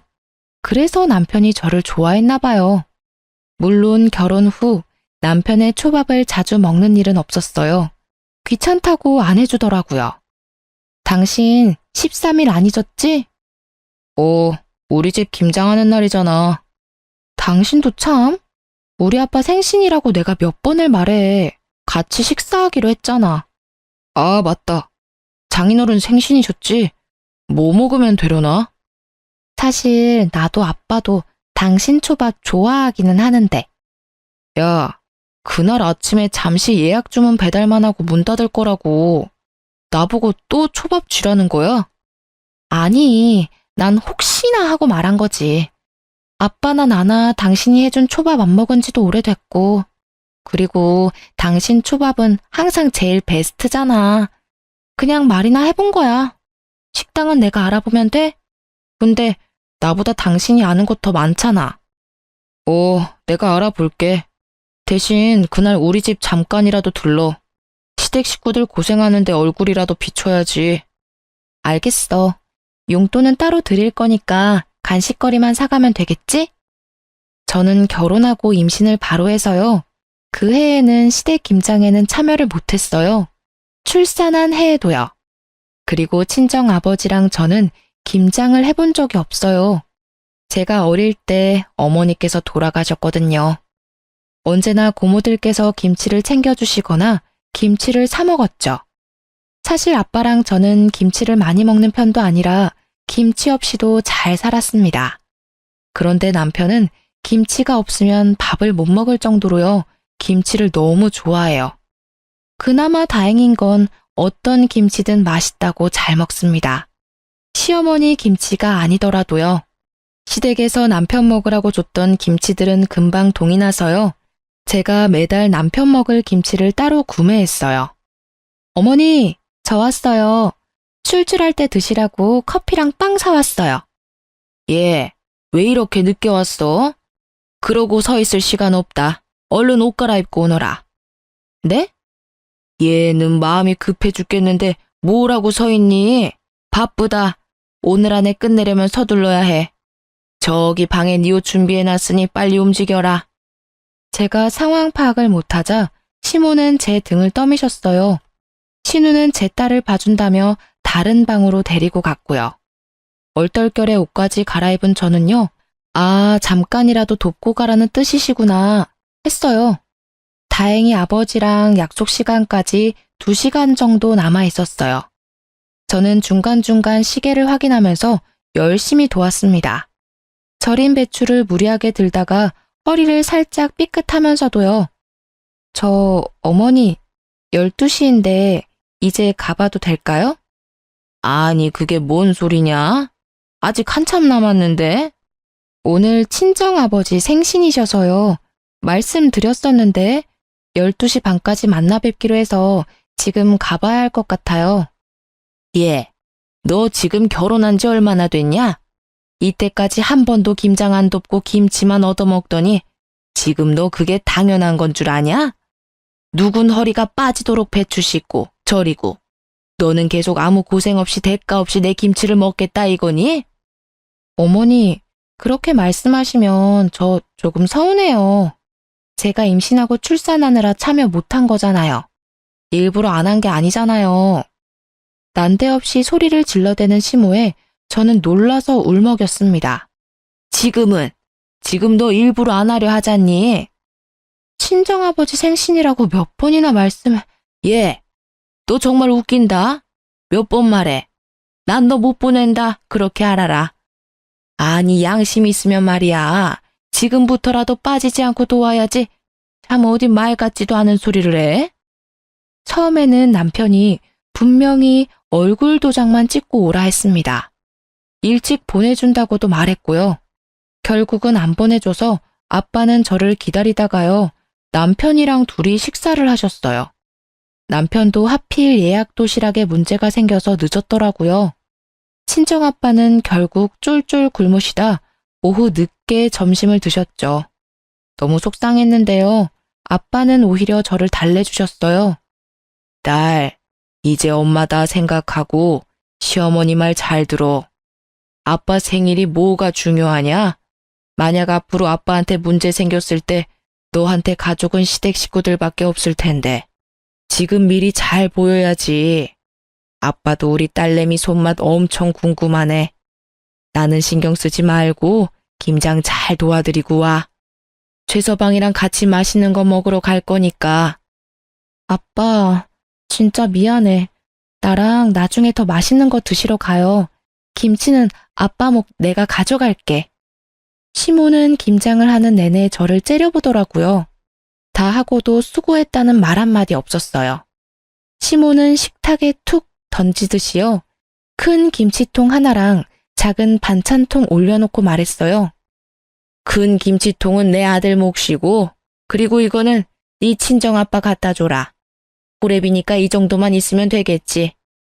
저는 제 귀를 의심했어요. 어머니, 지금 뭐라고 하셨어요? 시댁 어른들이 김치를 나누느라 시끌벅적해서요. 제 말은 그대로 묻혔어요. 집에 돌아온 저는요. 남편에게라도 말해야 분이 풀릴 것 같았어요. 아니, 어머님 어떻게 말을 그렇게 하셔? 우리 아빠 보고 호랩이래. 호랩이라니. 게다가 김치도 김장하다가 남은 짜투리 싸주셨어. 뭐? 진짜야? 아이씨, 내가 분명 엄마한테 많이 챙겨달라고 했는데. 남편은 자기 김치만 생각했죠. 아니, 당신 김치는 이거고 우리 아빠 김치는 반찬통에 담아줬다고. 다행이네.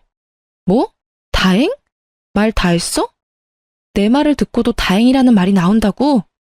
난 우리 아빠 생신도 못 챙겨드리고 하루 종일 네 집에서 개고생했어. 넌 뭐야? 너도 두 손 멀쩡하면서 왜 김장 안 도와? 네가 김장하고 내가 우리 아빠랑 식사했으면 됐겠네. 야, 사실 장인어른 생신보다 중요한 건 김장이야. 우리 집에서는 김장이 1년 중 가장 중요한 행사라고. 전부 김치를 엄청 좋아하는데 네가 대수롭지 않게 여겨서 엄마가 화가 난 거야. 오죽하면 김장 안 시킨다고 거짓말하면서 널 불렀겠냐? 너 설마 알고 있었어? 어머님이 나 김장 시킬 거? 그것도 모르고 난 멍청하게 빵에 커피에 돈만 주고 장창 썼네? 애초에 못 도와드린 대신 계속 김장 비용도 드렸어. 우리가 받은 김치보다 더 많이 드렸어. 올해도 당연히 드렸고 김장비도 주고 김장도 하고. 근데 돌아오는 게 이런 취급이야? 그리고 뭐? 우리 아빠 생신보다 김장이 더 중요한 행사라고? 진짜 너랑 너네 엄마 웃긴다. 어떻게 김치가 사람보다 중요해? 말 같지 않은 소리 좀 하지 마. 어차피 서방이 다 먹는 김치잖아. 아까워?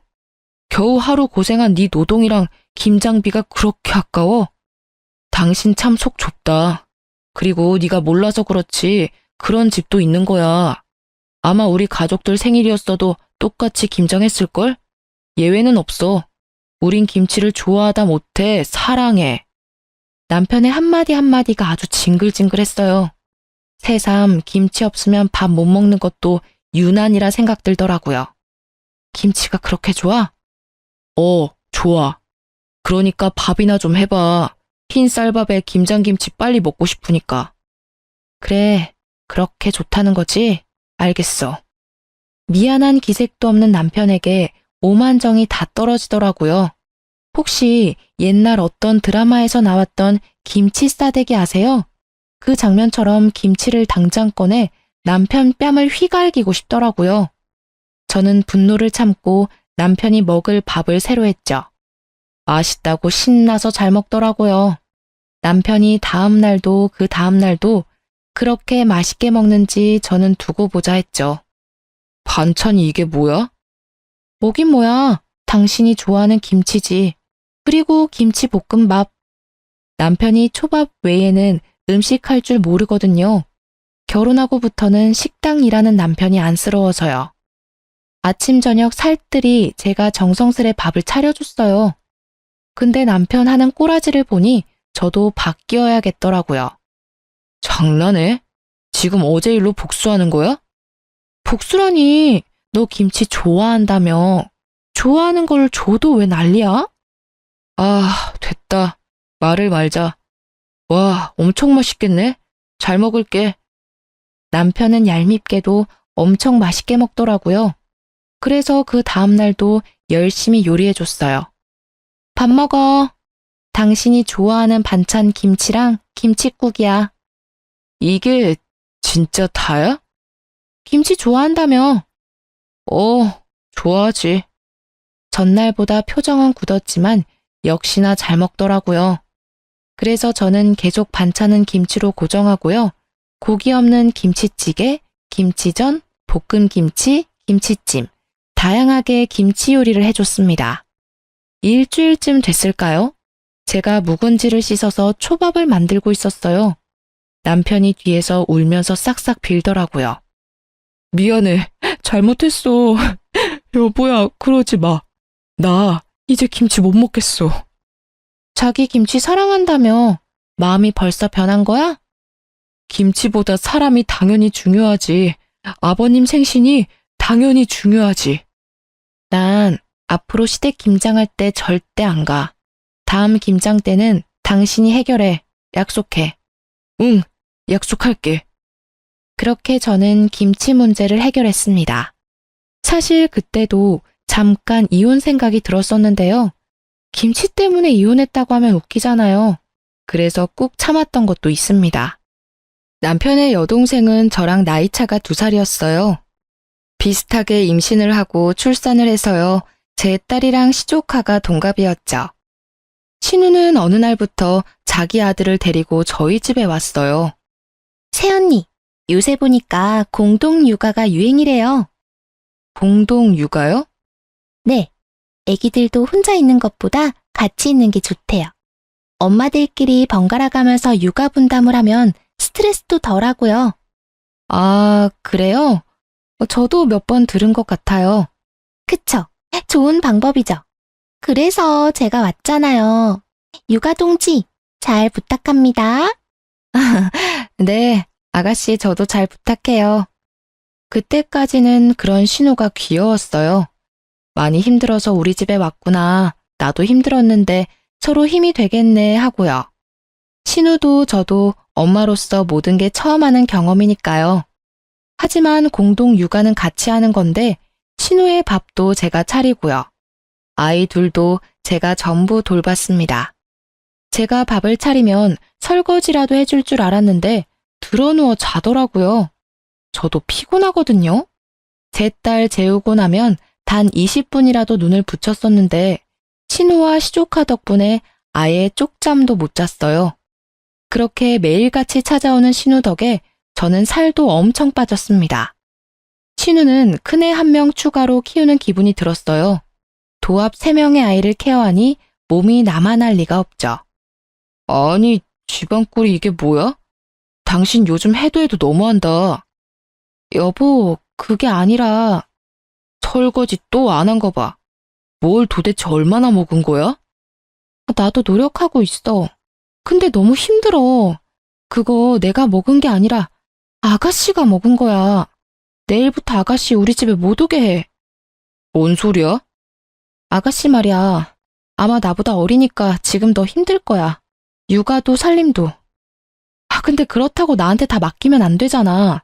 그동안 내가 당신한테 말 못했는데 아가씨 매일같이 우리 집 왔어. 다 큰 성인 내가 아침 점심 다 해먹이고 애들도 내가 다 케어했어. 공동 육아하자면서 찾아와서는 손 하나 까딱하지 않았다고. 그때 세상이 핑 돌더라고요. 네, 그렇게 쓰러져서 응급실에 갔어요. 남편은 그 와중에도 밉게 말하더라고요. 아주 고생은 혼자 다 하지? 나도 힘들어 죽겠는데 말이야. 집에 있으면서 뭐 그렇게 힘들다고. 아까 제대로 못 들었니? 네 동생 더는 우리 집 못 오게 해. 네가 안 막으면 나 진짜 집 나갈 거야. 남편은 들은 척도 안 하더라고요. 목이 메이고 울컥했지만 애써 참았습니다. 그렇게 수액을 맞고 몸은 좀 괜찮아졌고요. 피곤이 너무 쌓여서 쓰러졌다더라고요. 신우도 남편이 말했는지 다행히 안 오더라고요. 그렇게 딱 사흘 지났어요. 띵동 소리에 등골이 서늘하더라고요. 평소처럼 신우가 시조카를 데리고 집에 온 겁니다. 해도 해도 너무하네요. 아가씨, 저 쓰러진 거 못 들으셨어요? 제 말은 안 들리는지 신우는 잠시만요 언니? 하고 통화를 받더라고요. 저는 시조카가 울든지 말든지 신우가 배고프든지 말든지 신경 끄기로 했습니다. 딸 낮잠을 재우려는데 신우가 다시 집을 나가는 소리가 들렸어요. 드디어 정신 차렸나 했죠. 그런데 시조카는 제 집에 덩그러니 놓고 갔더라고요. 어이가 없었어요. 전 신우한테 곧바로 전화를 걸었죠. 아가씨. 언니, 저 친구들이 갑자기 불러서요. 언니 귀찮게 안 할게요. 밖에서 얼른 밥 먹고 돌아올게요. 아니, 아가씨. 신우는 그대로 전화를 끊었습니다. 전화 전원을 아예 끄더라고요. 한 번은 참기로 했어요. 홀로 육아하면서 얼마나 놀러 가고 싶은지 저도 잘 알고 있었으니까요. 그런데 아가씨는 2번이나 같은 행동을 반복했어요. 미안하다는 말이나 고맙다는 말도 전혀 하지 않고요. 저는 참을 수 없어서 신우한테 한마디 했습니다. 아가씨, 이건요. 아가씨가 말한 공동 육아가 아니라요. 나 혼자 독박 육아하는 거잖아요. 저도 힘들어요. 제 딸 보는 것도 버겁다고요. 왜 툭하면 아가씨 자식을 나한테 두고 가냐고요. 그러니까 새언니, 왜 남매 사이를 이간질해요? 오빠한테 나 못 오게 하랬다면서요. 그 대가예요. 뭐라고요? 진짜 보자 하니까. 새언니 더 할 말 있어요? 그럼 또 전처럼 오빠한테 하면 되겠네요. 끊을게요. 적반하장, 건방진 신우의 태도에 저는 기가 찼습니다. 남편에게 화내니까요. 남편은 또 지 여동생 편만 들더라고요. 대수롭지 않게요. 아니, 근데 그럴 수도 있지. 안 그래? 친구가 갑자기 연락 왔다잖아. 앞으로 너도 그래, 눈치 보지 말고. 반대로 네가 약속 생겼다 해도 내 동생은 다녀오라고 할걸? 너도 똑같이 그래 보던지. 저는 말이 안 통하는 이 남매를 어떻게 할까 싶었어요. 제 딸을 맡기기에는 신우 하는 행동이 너무 걱정됐거든요. 하지만 또 찾아온 신우를 보고 저는 독한 마음을 먹었어요. 새언니, 화장실 좀요. 그 말에 저는 곧바로 제 핸드폰이랑 지갑만 들고 집을 나섰습니다. 딸이 눈에 밟혔지만요. 저는 막상 갈 곳도 없어서 집 바로 앞 카페에 갔어요. 그렇게 딱 1시간이 흘렀을까요? 너무 불안해서 다시 집으로 들어갔죠. 아가씨? 제가 조심스레 부르자 울었는지 눈이 퉁퉁 불어있는 신우가 나왔습니다. 그 모습을 보고 이제 좀 정신을 차렸나 보다. 이 정도면 내 마음을 이해했겠지 싶었어요. 그런데 익숙한 목소리가 제 귀를 때렸습니다. 너 지금 뭐 하는 거냐? 갑자기 튀어나온 시모에 깜짝 놀랐죠. 저는 차분히 상황 설명을 하는데 가만히 듣던 시모가 제 뺨을 세게 내리쳤습니다. 제 딸과 시조카는 그 광경을 목격하고 놀라 울음이 터졌습니다. 그 와중에도 신우이는 자기 아들만 챙기더라고요. 제가 딸을 안아주려 하자 시모 저를 막았어요. 그리고 거칠게 밀쳐냈어요. 얘, 버리고 나갈 때는 언제고 어디 안으려 들어? 어머니, 지금 다 상황 들으셨는데도 저한테만 뭐라 하시는 거예요? 제가 오죽했으면요. 어디 바락바락 대들긴? 정말 하는 행동이 무식하고 못 배워먹은 티가 나. 가정교육을 제대로 받았어야 알지. 아니 엄마 없이 자란 티를 너무 내는 거 아니니? 지금 뭐라고 하셨어요? 저는 애들이 울고 자지러져도 시모에게 소리를 질렀습니다. 아버지가 저를 정말 열심히 키우셨거든요. 어디 가서 그런 말 안 듣게요. 저도 어디 모난 구석 없이 잘하려고 노력했고요. 그런데 시집 와서 시모에게 이런 말을 듣다니 수치스럽고 섭섭했죠. 시모와 신우는 제가 계속 악을 쓰자 돌아갔어요. 밤이 되어서야 남편을 붙잡고 억울하다고 울면서 말했죠. 어머님이 엄마 없이 자란 티난데 나보고 어떻게 그런 말을 하셔? 잘못은 아가씨가 먼저 했는데. 애초에 애 2명 보는 게 뭐가 그렇게 힘들 일이야. 네가 너무 찡찡거려서 나까지 스트레스 받아. 우리 엄마 갑자기 잘하는 너한테 시집살이 한 것도 아니고 다 너 하는 행동 때문이잖아, 다. 그러게 왜 사서 내 동생이랑 불화를 만드냐? 저는 머리에 돌을 맞은 것처럼 멍했어요. 이곳에 제 편은 단 한 명도 없구나. 얼른 이 끔찍한 곳을 벗어나야겠다 싶었죠. 저는 남편 가게가 쉬는 날려 새벽같이 일어나 미리 싼 짐을 챙겨 친정으로 갔습니다. 아직 어린 딸이 걱정됐지만 일부러 두고 갔죠. 육아가 얼마나 힘든 건지 몸소 느껴봤으면 했습니다. 친정 아빠는요, 딸내미가 새벽부터 연락 없이 와서 많이 놀라셨죠. 자초지종을 얘기하니 아빠는 한동안 침묵하셨죠. 아빠께서는 평소에는 한없이 다정한 분이신데요. 직업 군인이셨어서 화나면 엄청 무서우세요. 얼마 안가 제가 없는 걸 확인한 남편이 전화가 왔습니다. 아빠가 대신 받으셨죠. 자네 무슨 낯짝으로 내 딸한테 전화를 걸었나? 네? 장인어른 그게... 난 내 딸 그 집으로 못 보내네. 자네 딸은 자네가 알아서 키우게. 자네 동생이나 자네 엄마한테 키워달라고 하던가. 잘못했습니다, 장인어른. 오해가 있으십니다. 오해는 무슨... 끊게. 남편은 또 시모를 호출했는지요. 곧바로 시모에게서 전화가 왔습니다. 당연히 안 받았어요. 그렇게 며칠 친정아빠 집에서 평온하게 지냈어요. 삼시세끼 아버지가 해주시는 따뜻한 밥을 먹으면서요. 그러고 보니 우리 딸 살이 너무 빠졌다. 진작 아빠한테 말하지. 아니야, 이건 다이어트 한 거야. 에휴, 하늘에서 엄마가 보면 얼마나 속상하겠어. 아빠랑 엄마는 다른 거 다 필요 없고 내 딸 행복이 제일 우선이야. 이혼하고 싶거든 언제든 말해. 아빠가 다 알아서 처리해 줄 테니까. 오, 말만 들어도 아주 든든하고 감사합니다, 아버지. 그렇게 밥을 먹고 있는데 초인종이 울렸어요. 남편이 딸을 안아들고 찾아왔더라고요. 인터폰으로 보는 딸 얼굴만 봐도 눈물이 맺히더라고요. 며칠 안 봤다고 너무 보고 싶었거든요. 그런데 옆에 시모 같이 왔더라고요. 얼마나 싫으면요. 나오려던 눈물이 쏙 들어갔어요. 사돈 양반한테는 미안하게 됐네요. 별거 아닌 일 친정까지 번지게 해서요. 지금 미안하신 거 맞으십니까? 예?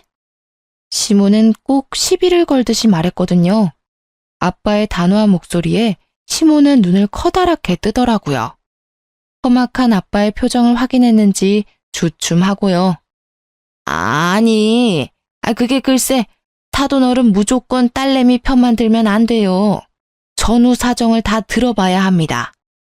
전후 사정 다 들어보니 내 딸은 잘못한 게 없던데요. 자네가 말해보게. 내 딸이 뭘 잘못했는지. 아니, 그러니까 사돈어른 제 말 좀 들어보세요.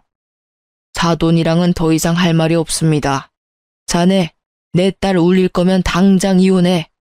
그러자 시모가 말했죠. 아니, 소녀딸도 엄마 없이 키우고 싶으세요? 저희 아빠가 가장 약해지는 부분이었죠. 저는 가슴이 미어졌어요. 어머님, 어떻게 저희 아버지 앞에서까지... 저번부터 계속 말씀이 지나치시네요. 저 엄마 안 계신 게 그렇게 싫으면 처음부터 결혼 허락하지 마시지 그러셨어요. 어머, 제 하는 것 좀 보세요. 눈 부릅뜨고 시엄마한테 따지는 모습 보시라고요. 사랑받을 짓을 해야 예뻐해주죠. 아니, 저러는데 어떻게 좋게 지내겠냐고요. 답답해라 원. 친정엄마라도 계셨으면 절대 이렇게 교육 안 했겠죠. 어머니, 당장 나가세요. 우리 아빠 집에서 다 나가라고. 저는 딸을 안아들고 남편과 시모를 쫓아냈습니다. 그런 저를 친정아빠가 말리시는 것도 더 속상했어요. 다시는 안 돌아가. 아빠 왜 기죽어? 멀쩡히 부모 다 살아있는 저 사람보다요. 아빠 혼자 키운 내가 훨씬 더 잘 자랐다고요. 그 분노와 슬픔은 오래가지 않았어요. 그날 저녁 다른 손님이 찾아왔거든요. 실례합니다. 계십니까? 누구세요? 어머, 아버님, 시아버지셨어요. 무역일을 하시는 시아버지께서는요, 1년에 2번 한국에 오시고요. 대부분 타국에서 지내세요. 한 번 오시면 2달 정도 한국에 지내다 가세요. 다돈어른, 이렇게 오랜만에 뵙는데 좋은 모습 못 보여드려 죄송하네요. 아닙니다. 집안에 가장이 없어서 미쳐 돌아가는지 모르고 제가 죄송하지요. 그동안 못 본 손녀딸 얼굴 보고 싶은데 없어서 물어봤더니 싸워서 친정에 있다고 하더군요. 며느리 귀한 줄 모르는 시어머니의 그 아들까지. 제가 눈물 쏙 빼도록 혼을 냈습니다. 그리곤 바로 달려왔죠. 뭘 어떻게 했길래 착한 며느리가 친정에 와 있나 싶었죠. 전후 사정은 자세히 못 들었는데 아가, 괜찮으면 내게 말해주겠니? 저는 시댁 식구들 중에도 제 편이 있다는 걸 깜빡 잊고 있었어요. 자주는 못 봬도 처음부터 아버님은 절 너무 아껴주셨거든요. 그래서 따뜻한 시아빠의 말에 눈물이 먼저 터져버렸습니다. 저는 꽤 오랫동안 아무 말도 못했죠.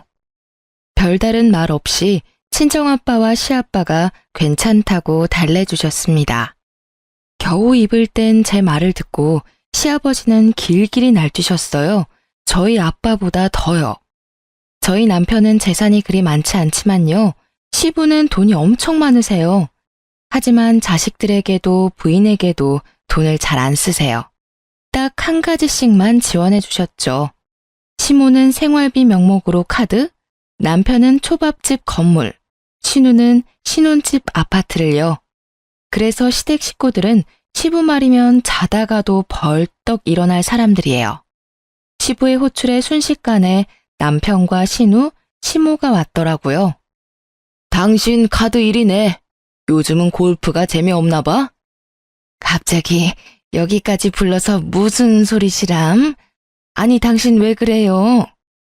아니, 당신이 며느리 괴롭히는 재미에 사는 것 같아서. 옆편 애들이랑 하는 골프랑 쇼핑은 이제 흥미가 없어 보여. 아니에요. 큰일 날 소리 하네. 요즘 세상에 며느리를 누가 괴롭혀요? 그치, 새끼야? 저는 대답 없이 쭈뼛거렸어요. 그러자 시모 눈이 또 희번득 하더라고요. 저 눈빛 봐. 아주 며느리 잡아먹겠네. 아이고, 아니에요, 여보. 내가 잘못했어요. 시모는 바로 겁먹어서 땅에 엎드리더라고요. 친정아빠와 저는 눈앞 광경이 믿기지 않았어요. 그렇게 독했던 시엄마가 약한 모습을 보여서요. 그리고 너. 예, 아빠.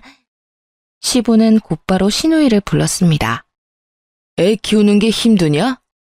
네? 아, 그게 아니라요. 난 좋은 마음에 언니한테 갔는데요. 언니가 오빠 집으로 오지 말라잖아요. 공동육아하면 얼마나 좋은데요. 서로 좋은 건데.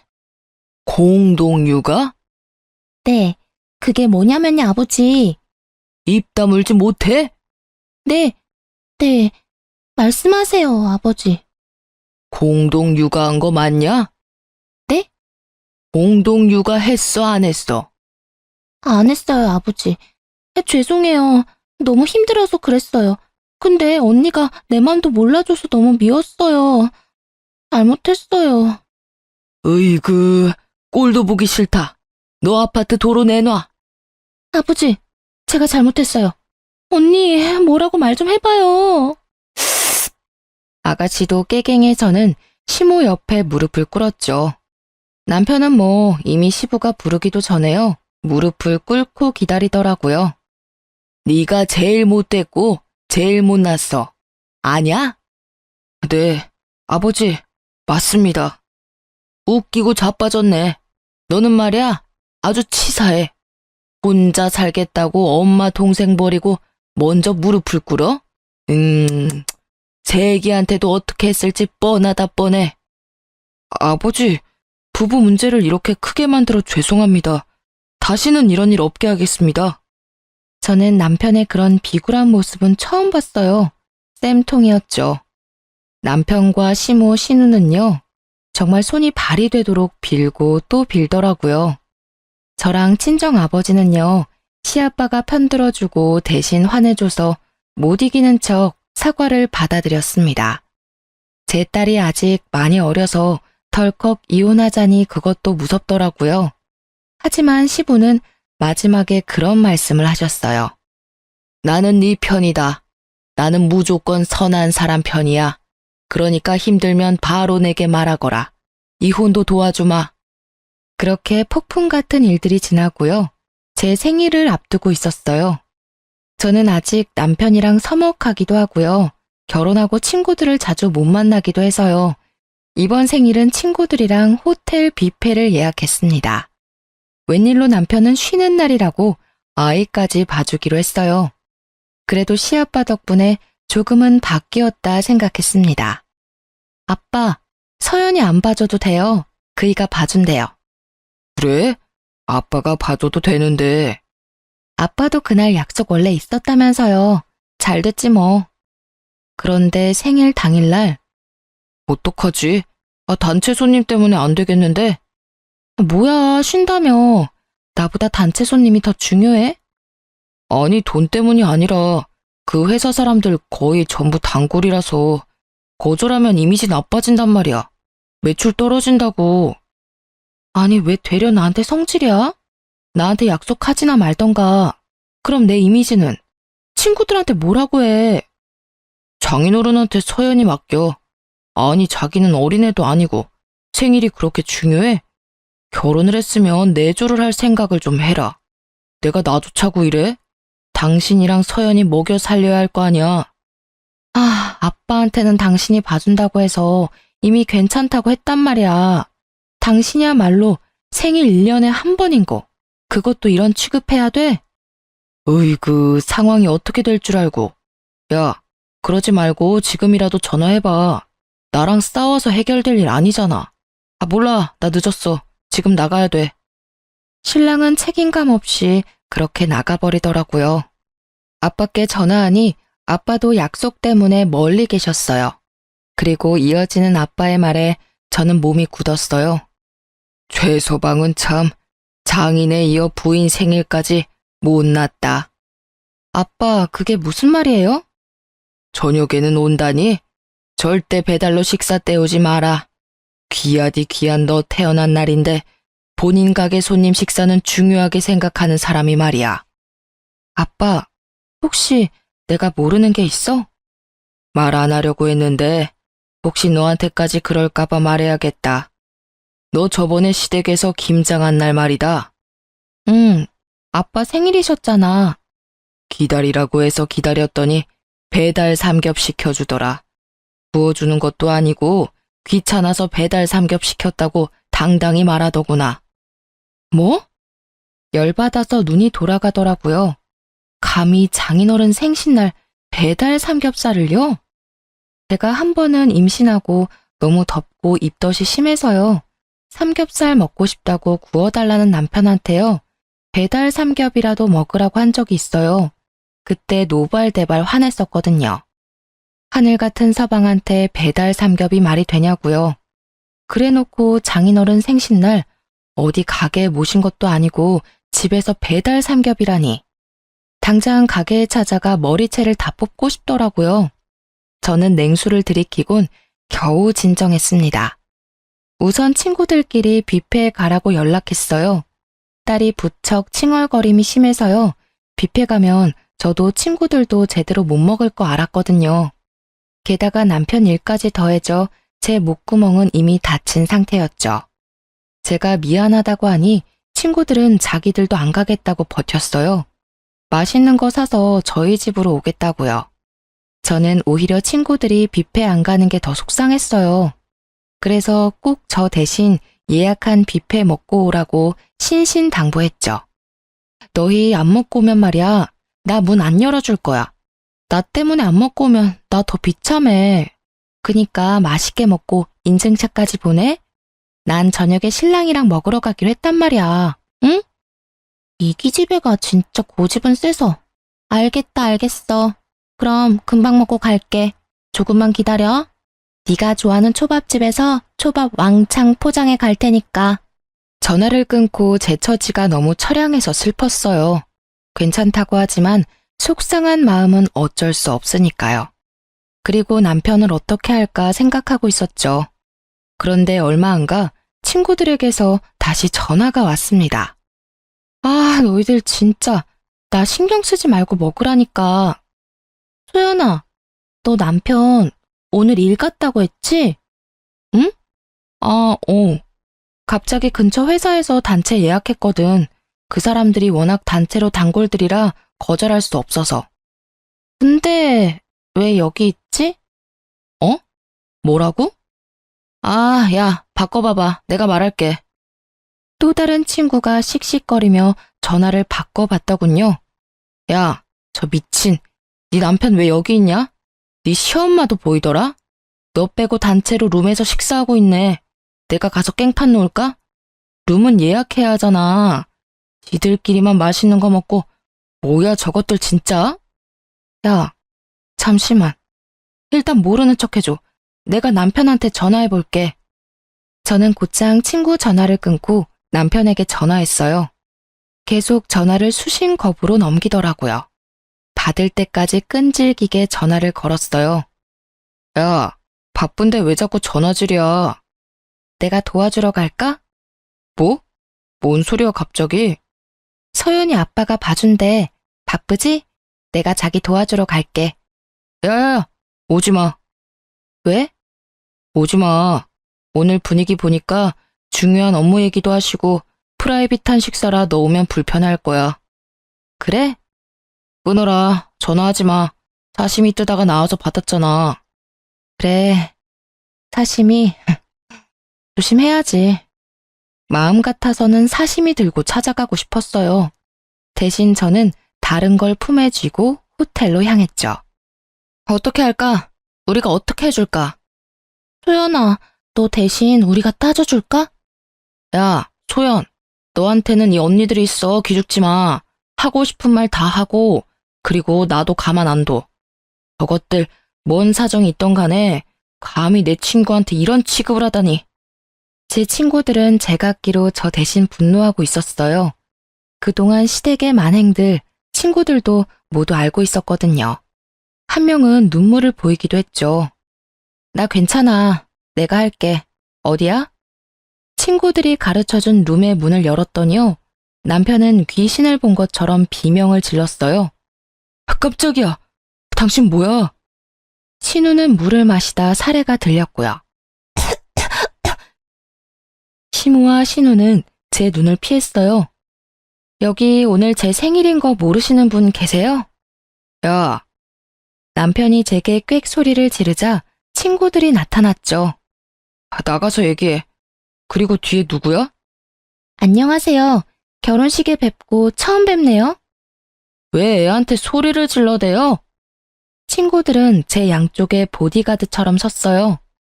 신우는 친구들을 노려보며 말했습니다. 어머, 웃겨 진짜. 새언니, 지금 이건 뭔 상황이에요? 오늘 저 결혼 기념일이거든요? 왜 갑자기 나타나서 깽판 쳐요? 참나, 남의 잔치에 친구들까지 끼고 와서는 참 끼리끼리 논다. 저는 남편을 노려봤죠. 집 가서 얘기하자. 어?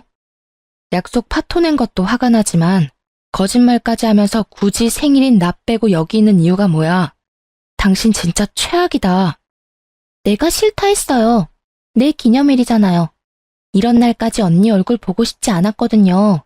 너무 꼴 보기가 싫더라고요. 그래서 오빠한테 혼자 오라고 했어요. 그게 뭐, 그렇게 잘못이래요? 선 넘는 행동하지 말고 친구들이랑 꺼져요. 어머, 태연이한테 말하는 꼴하지 마. 진상짓 다 하더니. 제 친구들이 한마디씩 비난하자 신우는 얼굴이 울그락불그락 하더군요. 남편은 질린다는 얼굴로 제게 말했어요. 야, 우리가 아무리 결혼했어도 모든 자리에 네가 낄 수는 없어. 안 창피해? 도대체 나이가 몇 살인데 친구들까지 데리고. 이만 다들 가주시겠어요? 나는 네 부인이잖아.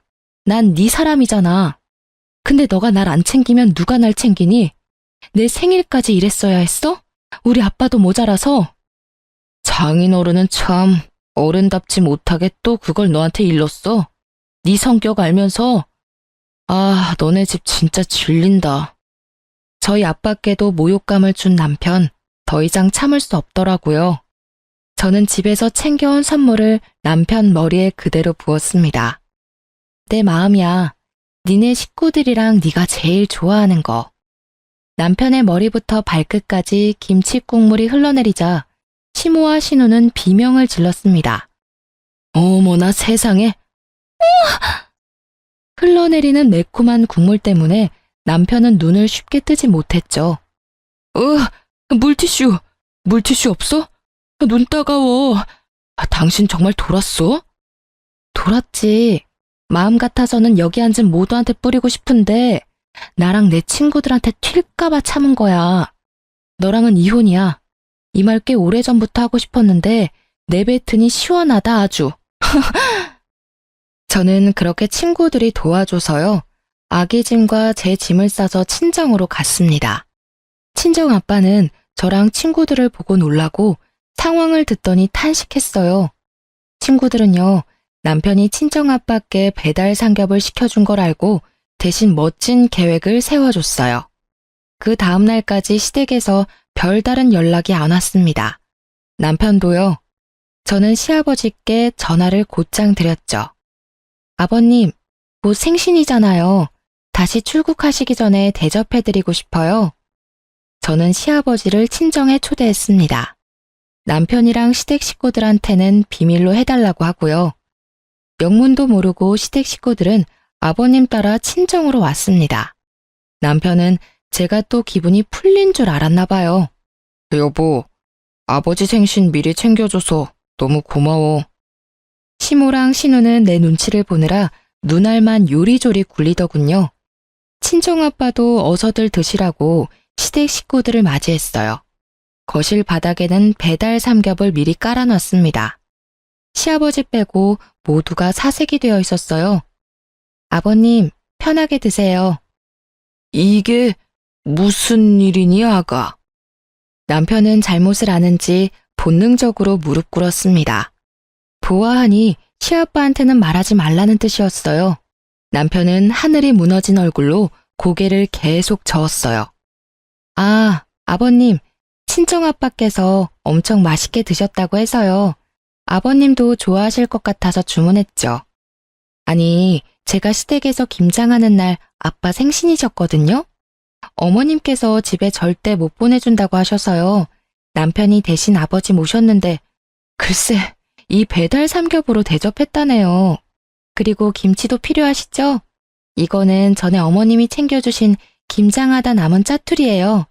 저희 아빠 드시라고 특별히 찌꺼기만 챙겨주셔서요. 안 먹고 아껴놨어요. 삼겹살이랑 드시면 딱이겠네요. 제 말에 시아빠는 조용히 말씀하셨어요. 사돈어른, 혹시 골프 치십니까? 실례지만 골프채 하나만 빌려주시면 안 되겠습니까? 제가 더 좋은 걸로 사드리겠습니다. 그러자 시모는 또 바닥과 한 몸이 됐습니다. 아이고 여보, 그럼 안 돼요. 다 죽어요.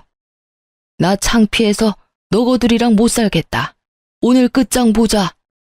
다행히 저희 아빠는 골프를 치지 않으셔서요. 친정집에 골프채 같은 건 없었어요. 대신 시부는 말로 모두를 제압하셨어요. 세아가 이혼해라. 제발 내 아들이랑 이혼해다오. 저런 파렴치한 놈은 일찍이 헤어져야 한다. 죄송합니다. 제가 대신 사과하겠습니다, 사돈어른. 시부가 무릎을 꿇자 신우도 놀라 무릎을 꿇었습니다. 친정아빠가 시부를 일으키려 해도 절대 안 일어나시더라고요. 남편과 신우 그리고 시모는요. 저와 친정아빠께 손이 발이 되도록 아주 싹싹 빌었습니다. 눈물 콧물 보이면서까지요. 그제서야 시부는 일어나셨어요. 그렇게 남편과는 잘 이혼했습니다. 시아빠가 다 도와주셨어요. 베이비시터도 구해주셔서요. 저 회사도 다시 다니고 있어요. 양육비는 따로 남편이 보내주고 있습니다. 시부가 양육비 안 보내면 자기 건물에서 쫓아낼 거라고 으름장 놓았대요. 따박따박 약속한 날짜에 입금 잘 되고 있습니다. 들어보니 시댁 식구들, 시모는 시부 카드 뺏기고요. 제 전 남편, 아들이랑 같이 산대요. 원래 살던 시부 집에서도 쫓겨난 거죠. 그리고 아버님 건물이라 남편이 가게 월세도 안 냈었거든요. 이제는 월세 낸다네요. 저랑 살던 신혼집도 뺏기고요. 신우는 시아빠가 해주신 아파트를 원래 몇 년 뒤에 증여받기로 했었는데요. 시아빠가 절대 못 주겠다고 당장 나가라고 해서 빌고 빌어서 월세 내면서 살고 있대요. 10년 묵은 채증이 내려가는 듯 했습니다. 시부가 신우 남편에게 투자하기로 했던 사업 자금도 안 해주신대요. 시부는 요즘도 전화 와서요. 그렇게 시댁 사람들 소식 전하며 손녀 안부도 물으세요. 시부는 멀쩡한 한가정 파탄낸 죗값 잘 치르고 있다고 항상 저를 달래주셔요. 피가 섞인 것만 가족이라 할 수 없는 것 같아요. 알고 보니 시부도 어머니 없이 자라셔서 제가 항상 애틋하셨대요. 계속 제 편이셨던 시부 덕에요. 제가 그나마 정신 차리고 사는 것 같아요. 지금은 다시 회사를 열심히 다니고 있습니다. 지금까지 긴 사연 들어주셔서 너무 감사합니다.